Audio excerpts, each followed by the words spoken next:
Hey everybody, RockPaperMario here, and welcome back to I have to start the timer or whatever so I know how long the video is going to be. It's actually like a good habit I got into recently, which is just having my Apple Watch and starting a stopwatch every time I start recording a video so I have a good idea of how long it's going. Oh, well. Yeah, haha, want to see something interesting? You're a beast, remember? A vicious beast. Step into the light. Crazy old Maurice is more what it's like. Hey, listen.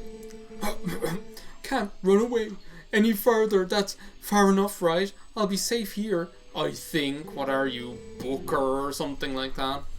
What was that noise? Don't anything come near me. I really love this. Like, I love this element of the game, and I was kind of like, I was talking to somebody about this recently as well. How one of the things I love about this,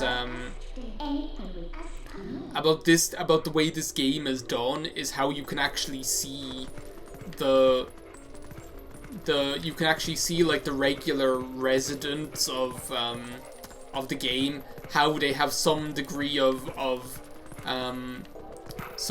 understanding for here's like more of these scary like predator or octopus things or something like that. They have some degree of like awareness of the crap that is happening, which is really cool to see.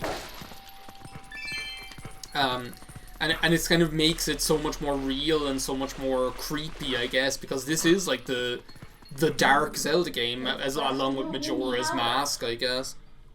I doubt you're used to your new body yet, so I'll just tell you. Think about how you fought enemies in your human form. You could have told me this before in the last recording session when I was stuck in that jail cell for however long before I realized you could press B to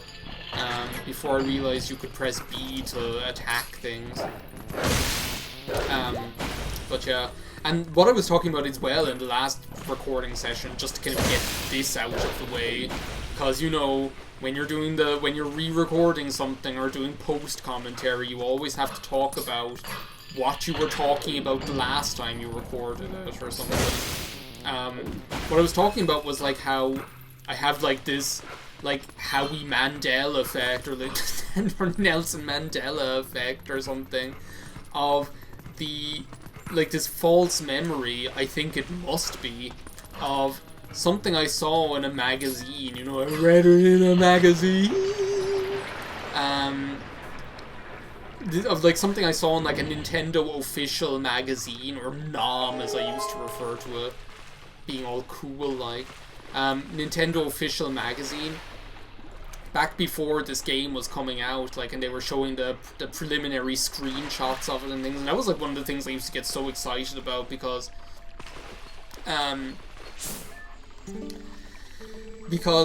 their predator's head is what it is. And how do they get out of here? Again, I love how like the various like residents have this awareness of and this fear, this innate terror or whatever.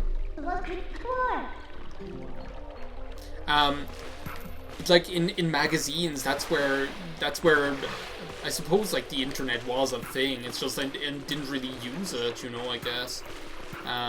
Is what it is. I didn't really use it the way we use it today on an absolute daily basis, you know. Can I not attack you in the water? I can, I think. Except I'm going to die, Jesus. So, like, back then, like, that was how you found out about upcoming games and saw what they looked like and stuff like that, was by reading those magazines and seeing the screenshots, and they were something I used to get, like, very excited about as well. Was all of those, like, the video game screenshots and stuff like that. But one thing I remember, like, so vividly is that they were showing, like, this game, and they were talking specifically about how especially like especially after Wind Waker, which was so Technicolor, you know. Especially after that. This game really was like the dark Zelda game where everything is like so like shrouded in shadow, everything's so like bleak, everything's so grey in terms of the palette and stuff. And they were talking about like the initial part of the game, because I suppose they got like a demo copy or got to demo it somewhere or something like that. And like they were specifically talking about this sewer area. And one of the screenshots that they showed,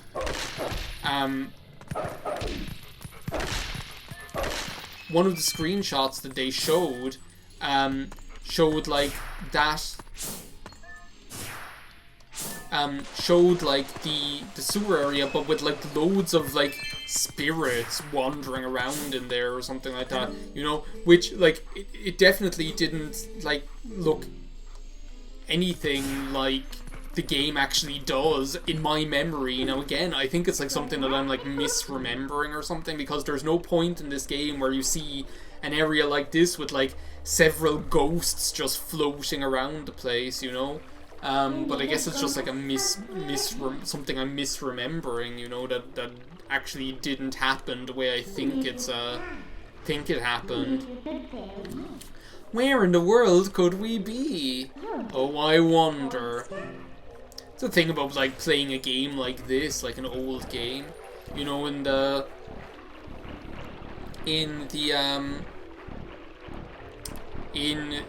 when you're playing like a newer game, you kind of like commentate differently, because you're more conscious that like there's a certain like degree of tact there, because you know maybe people haven't played it before and they might want to experience it for themselves, and you're very much kind of conscious of avoiding spoilers and stuff like that. But then you're playing a game like this and you kind of have to wonder, anybody who was going to play Twilight Princess in their lifetime, surely they would have played it by now, so like really do you have to be that conscious of like not spoiling things. But I still think it's like cool to allow the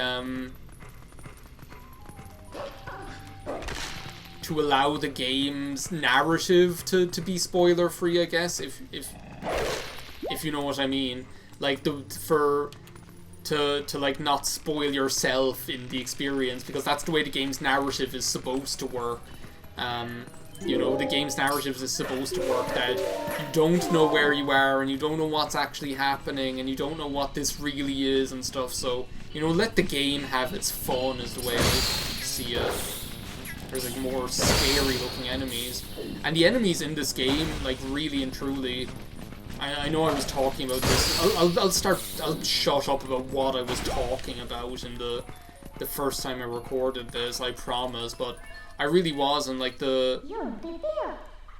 No, I don't know where we are yet, sorry, enlighten me.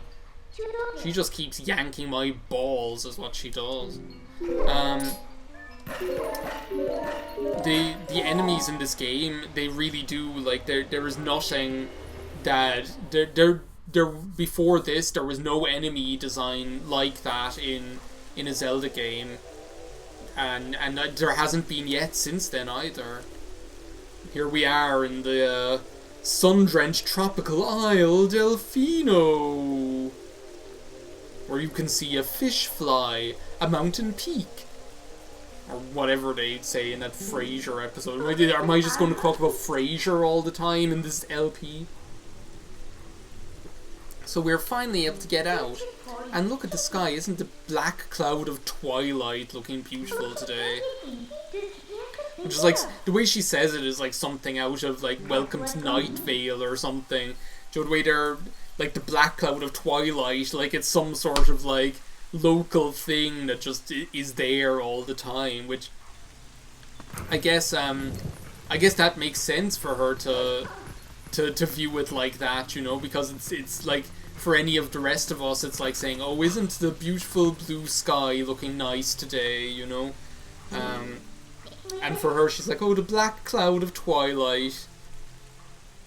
So, there are even spirits up here, huh? This whole spirit thing is pretty new to you, isn't it? Even though these guys can see those monsters, they don't know a thing about you. If you think I'm lying, why don't you check it out? Yeah, actually, they don't react to me at all. What? What are these monstrous birds? And what in the world is happening here? Our poor Hyrule Castle! There's the reveal. That's funny, like, the way they do that is so strange. The way they kind of, like, reveal, that this is Hyrule Castle, there's, like, no...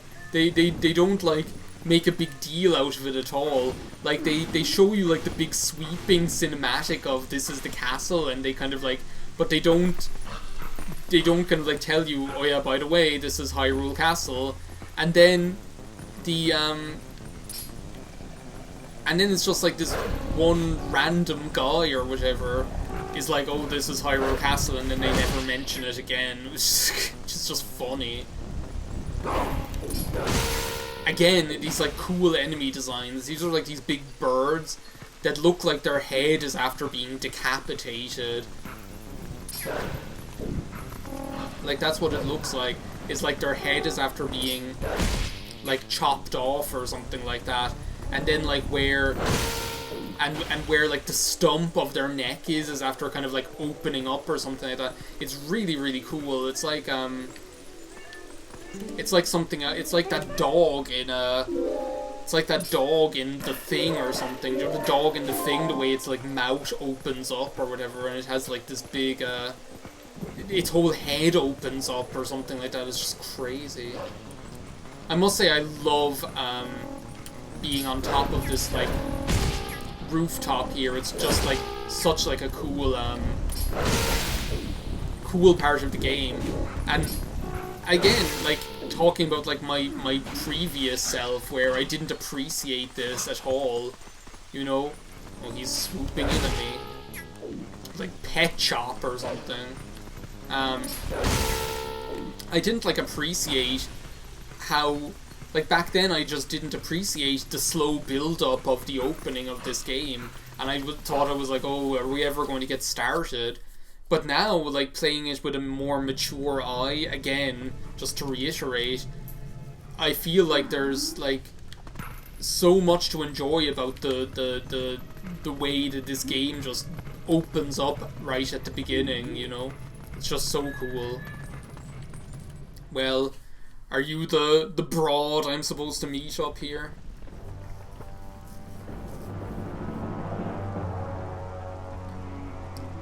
Who is this? Is it like, it's like Scottish Widows or Scottish Widows or something. It's going to start playing that music from the piano.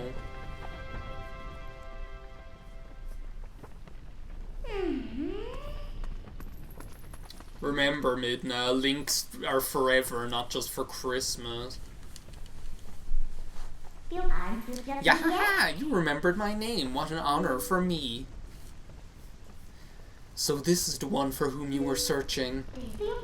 He's not exactly what I had in mind, but I guess he'll do.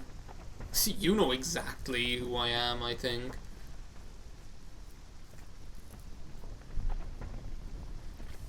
You were imprisoned. You're off the Scottish Widows ad. I'm off of one of those ads about animal cruelty or something. And Midna is just out of... I don't know where Midna's from. He has no idea where this is or what's happened, so don't you think you should explain to him what you've managed to do? You owe him that much. Twilight Princess. Whoa, there's the name drop.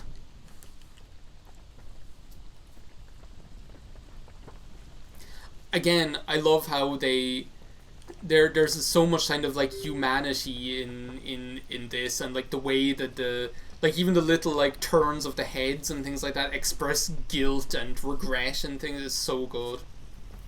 This was once the land where the power of the gods was said to slumber. This was once the kingdom of Hyrule, but that blessed kingdom has been transformed by the king that rules the Twilight. It has been turned into a world of shadows, ruled by creatures who shun the non-believer.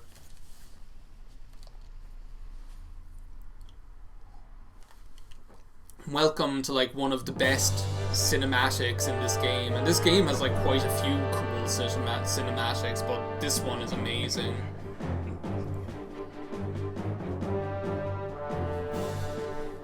You get to see like, well I suppose this is like Age of Calamity is what it is.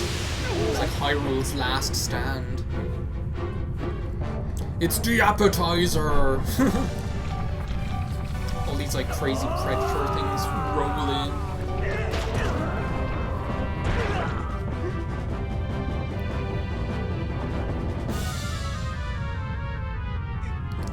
And you just really have this sense of how hopeless everything is, and this is something you never really got to see happening in other Zelda games. You only ever saw before and after. You didn't actually see the moment where it actually happens. This character here definitely has that kind of Kefka quality to him, I must say. It is time for you to choose. Surrender or die. Oh yes, a question for all the land and people of Hyrule. Life or death? Just great villain. Absolutely fantastic villain. I love it. That's for me one of the most iconic moments in any Zelda game of all time. It's just, there's so much kind of emotional impact there. And again, like what you really feel about it is that this is the moment where things turn to shit, you know? Because, like, as I say in, like, Ocarina of Time and like, stuff like that, you only saw, like, what happened before, and you only saw what happened after. In, like, Wind Waker, there's no real explanation for Ganondorf all of a sudden being there again, you know? You didn't really see the moment where that happened, but in this game you see how, like, the moment where Hyrule's fate was sealed, where Twilight covered Hyrule like a shroud, and without light the people became as spirits. And that's a powerful thing. Within the Twilight they live on, unaware that they have passed into spirit forms. Hello? Why is, like, the television looks like it's, like, trying to turn off or something? All the people know now is fear. Fear of a nameless evil. The television, like, screen just got, like, really dark all of a sudden. Oh, now it's normal.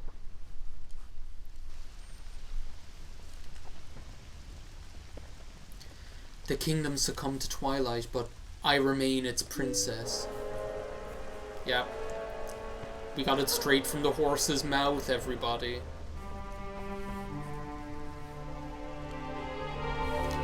And again, I love how I love Zelda's, like, depiction in this game, because she's such, like, a tragic ruler. Like, she lives here in this tower now with nothing but guilt and regret for being a failure, you know? That's, like... And it's something we never really saw in a Zelda game before, you know? Zelda's just the princess, you know? Whatever.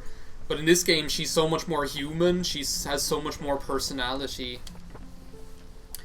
We actually find it to be quite livable. I mean, is perpetual Twilight really all that bad? Is eternal damnation too harsh? It's no time for levity. The shadow beasts have been searching far and wide for you. Why is this? Why indeed? You tell me. Yahaha! Time has grown short. The guard will soon make his rounds. It's weird to think about, like, these monsters having a job. Like, there's, like, this monster and he has, like, a job. Like, he has to show up there at 9 o'clock, clock in, or punch in, or whatever, and clock out at the end of the day. It's weird to think about that. Please, you must leave quickly, before the guard comes.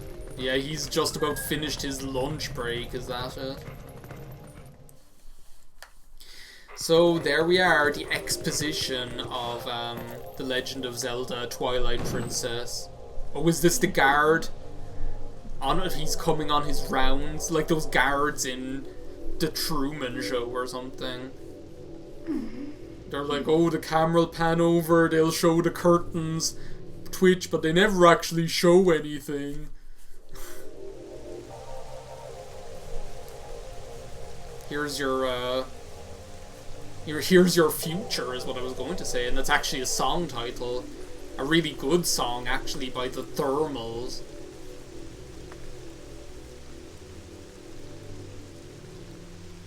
Again, just so much like cinematic greatness in this game.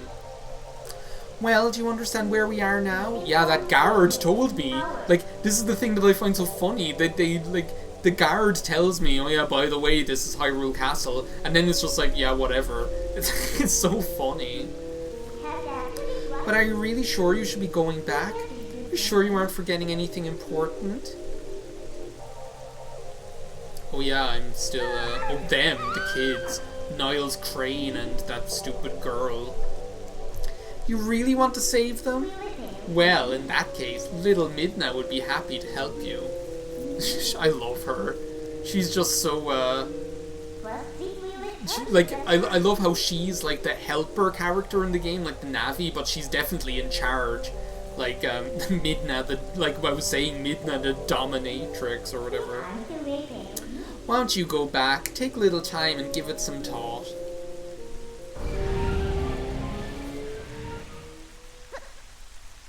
What game was it recently where I saw that weird particle effect again? I can't remember what it was. Oh, I saw it in like Paper Mario, where there's like that weird particle effect somewhere in that game as well. Which I thought was like quite impressive then when I was like I thought it was quite impressive then for the N64. One more thing. Though you may have left the Darkened Realm, you haven't transformed to your former self and won't be anytime soon. I'm stuck in my hairiest adventure. Yeah, laugh it up, Fuzzball. I'm the Fuzzball. I don't know why I'm calling her Fuzzball. Anyway, I think that's enough for this part of Let's Play Twilight Princess. I've run on a bit long here. I'll finish the video here with my smiley face. Even as a wolf, I'm smiling like an idiot. But, thanks a million for watching. I will see you next time when we try to turn back into a normal human being again. So, bye now.